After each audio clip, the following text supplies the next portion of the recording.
I'm Charlotte, 33 years old, and 2 years ago, I married Mason. We started our married life in an apartment, sharing household chores, and initially, I believed we could build a happy life together. However, reality didn't match my expectations. I knew Mason and I had different values, but the real trouble emerged from an unexpected source, my mother-in-law.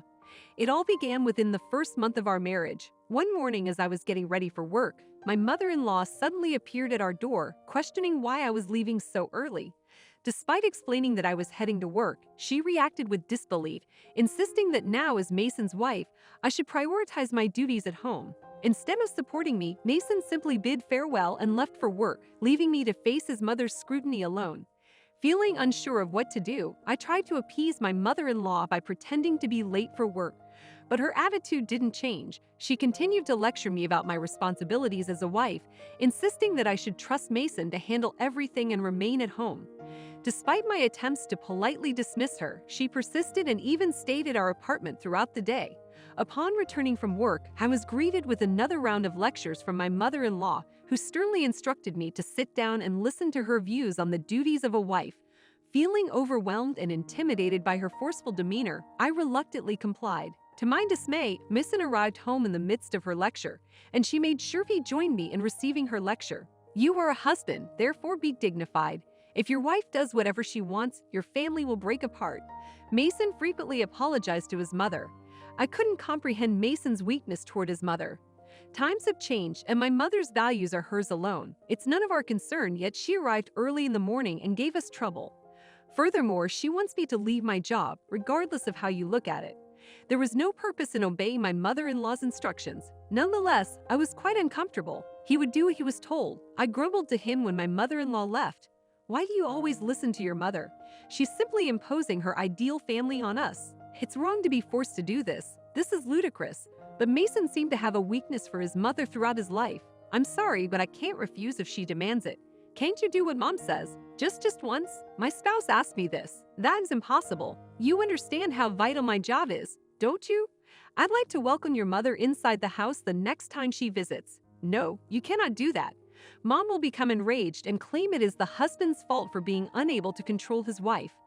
Mason's words made me upset again, but they are the truth, aren't they? We're in this predicament because you never stood up to your mom. Can you at least talk to your father about it and stop your mother from doing whatever she wants? But mom doesn't listen to dad either, so see, don't you notice that your mother is full of contradictions? She claimed that if a wife does whatever she wants, the family will fall apart. She is the one who is ruining the family. When I mentioned that, my spouse became irritated. "Don't say anything terrible about my mom." He scowled at me. "If you can afford to have that attitude, I hope you will also show some strength in front of your mother." But it was my mistake to choose Mason as my husband, and I still love him. I resolved to do my best to get along with my mother-in-law from now on. To begin with, all of my past lovers were dictatorial, to be honest. I've had a lot of unpleasant experiences with them, so I assumed that Mason, who is calm and compassionate at heart, would make me happy. In actuality, he was overly guarded and untrustworthy, which was detrimental. I resolved to think that if I put my mind to it, I could change the situation. Since then, I've tried to do my housework and job precisely. Occasionally, my mother-in-law would come over and complain to me. "Aren't you neglecting housekeeping because you're both working?" When she said that, I urged her to look around the entire house. What are your thoughts? Am I doing a good job with the housework? Is there any portion of the house where I need to fulfill my tasks anymore? When I said so, my mother-in-law looked frustrated and refuted me. "Isn't Mason helping you? Is he?" My mother-in-law glares at Mason and says that. Mason grew pale and tossed his head backward. He seems to have never lied to his mother. So my mother-in-law believes Mason made all of the statements. I actually make Mason do the housework. It's a secret that I make him lie in front of his mom. My mother-in-law doesn't appear to notice at all. However, at first my spouse was unable to perform any chores. So I taught him how to do the housekeeping myself. As she slipped on her shoes, my mother-in-law expressed dissatisfaction. "Even if it's good now, it doesn't mean it will last. I am going to acquire proof. I swear to God." Okay, you're a really persistent individual.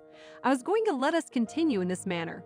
But my mother-in-law still visits at various times each week, and she's still a pain in the behind. "Hey, this spot is too dusty. See? I knew it. You were not performing sufficient housework because you were working. Quit your job and take care of the house."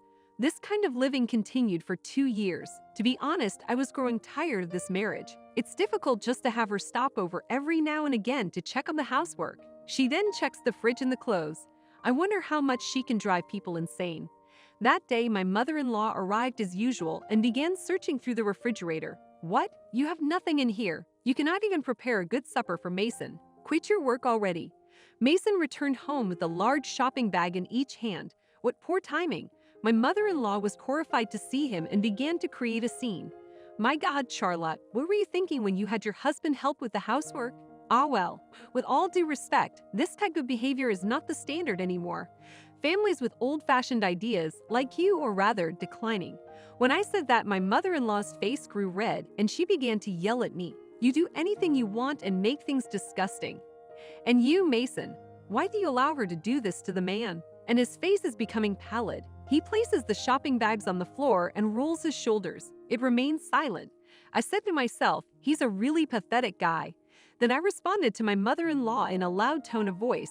I've been thinking about it for a long time. Isn't it impolite? Mason and I are on equal terms as husband and wife. We both treat each other with respect.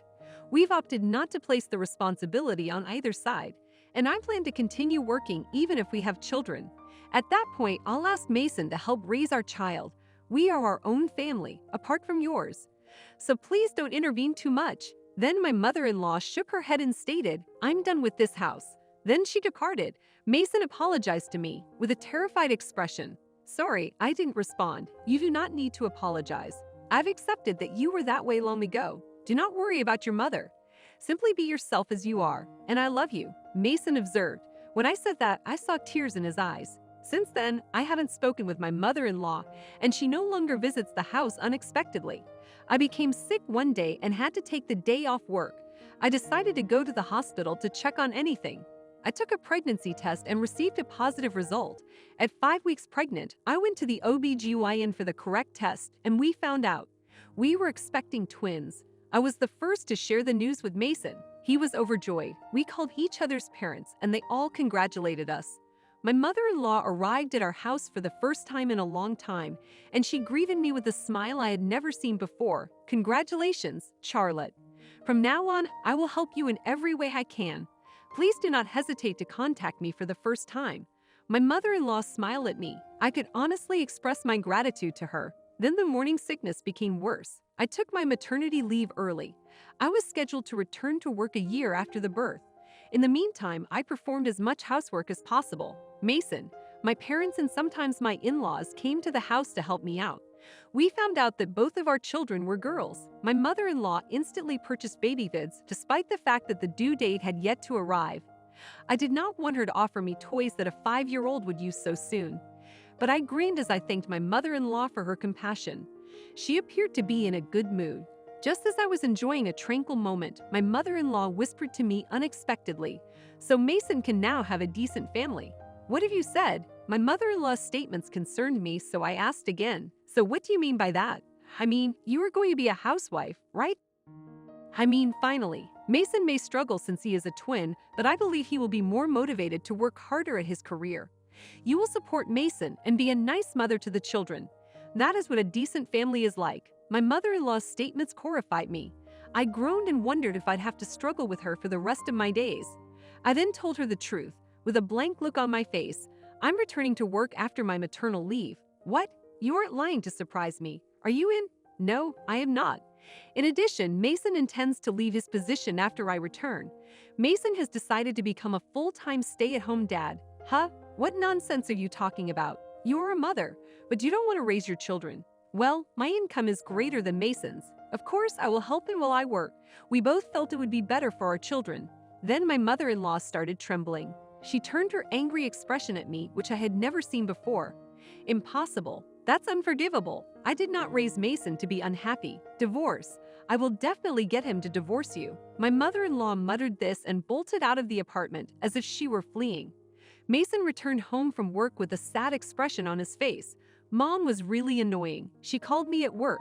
She said our decision was wrong. I do not know what she will do.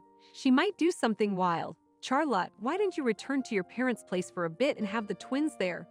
That is what my husband proposed. Mason seldom suggests anything. Even when he proposed to me, he showed me the engagement ring while trembling. And I couldn't even ask, "Will you marry me?" I appreciated his generosity and courage, so I'll take your word for it and act accordingly. I informed my parents about the predicament, and I planned to have the babies in my hometown. While I was there, I contacted Mason every day. I remember when we started dating. We didn't see each other very much back then, so we used to refer to each other this way. My mother-in-law was still outraged and had even brought divorce papers, which he assured her he would never do, and he even offered me another suggestion. I was able to enjoy my day without stress. It was excruciatingly painful, but Mason grabbed my hand and cheered me on the entire time. I gave birth to our baby girls. Mason remained at my parents' house till everything calmed. He'd eventually returned to the flat on his own. Then I got a call from my mother-in-law. "Hello, Charlotte. Only Mason returned and said nothing about you. You're not coming back here. Are you in?" For whatever reason, my mother-in-law is in our flat. "I'll be returning home with the babies tomorrow." "No, do not come back. I do not want to see your face. You and Mason are getting divorced regardless. Why did you stay with your parents?" Mason went there to discuss divorce, correct? My mother-in-law said this excitedly, so I chuckled and said, "Don't worry. But I don't think Mason will see you again." When I mentioned that, my mother-in-law paused briefly before responding. "What? What exactly are you talking about? So haven't you heard from Mason? This means you and Mason are no longer mother and son." Mason went back to his flat first to pack. "We're departing tomorrow. Have you seen any cardboard boxes for moving?" "No, I have not seen anything like that. The room appears immaculate, but that is because Mason worked so hard to clean it." Then I vaguely heard Mason's voice on the other end of the phone. Mason's voice became clear, as if the call had been transferred to speaker mode. "Sorry, Charlotte. I did not expect Mom to call you. It's okay, do not worry about it. What about the packaging?" "Almost finished. I assumed it would be inconvenient if Mom arrived and created a scene. I hid the boxes in the closet." "Wow, it is fantastic. I'm sorry I made you do all of that." As we were talking, my mother-in-law began yelling. "What the hell are you talking about? Don't tell me you're moving and cutting ties with me." No, I was ready to tell her the truth when she said, "No, Mom, shut up. I have had enough. All you do is impose your own norms on us. You have no idea how many problems you're causing us. I am sick of it. That's why we've decided to part ways with you." "And when did you even create a duplicate key? Without our permission? Give it to me so that I can return it to the management business." He said it to his mother once and for all. "What? Mason, are you divorcing Charlotte? Why are you saying this to me? Divorce? I never said I divorced Charlotte. Charlotte makes more than me. Didn't she tell you already? If Charlotte becomes a housewife, we will be unable to raise a decent family. The girls would have to deal with a lot, but it's only one woman's income. Charlotte's father and brother may indeed be running a business, but they have nothing to do with her, correct?" I then opened my mouth. "I didn't tell you because I assumed you'd make a huge deal if I did. I am employed at my brother's company, where I am set to assume a leadership role as the company expands. Yes, I will be the president. However, for the time being, there are other team members supporting the company, and I will return after my maternity leave. We've discussed this previously, haven't we?" Yes, I did mention it to her, albeit during our wedding greetings, so she might have forgotten.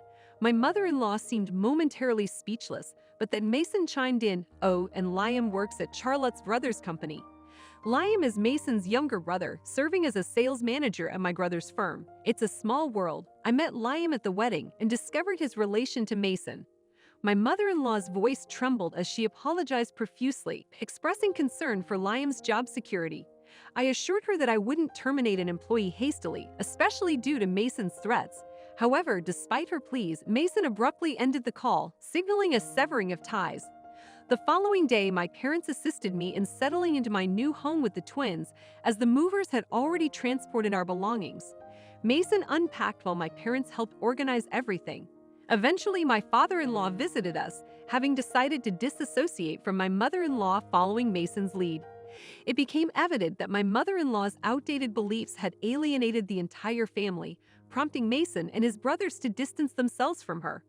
My father-in-law even initiated divorce proceedings with a lawyer, marking a definitive end to their marriage. With the family united in their decision to cut ties with my mother-in-law, Mason resigned from his job to care for our twins while I continued to work, considering it a more financially prudent decision for our family's future. Despite the upheaval, Mason and I remain steadfast in our commitment to building a happy and stable family life, adhering to the decisions we made together as a couple.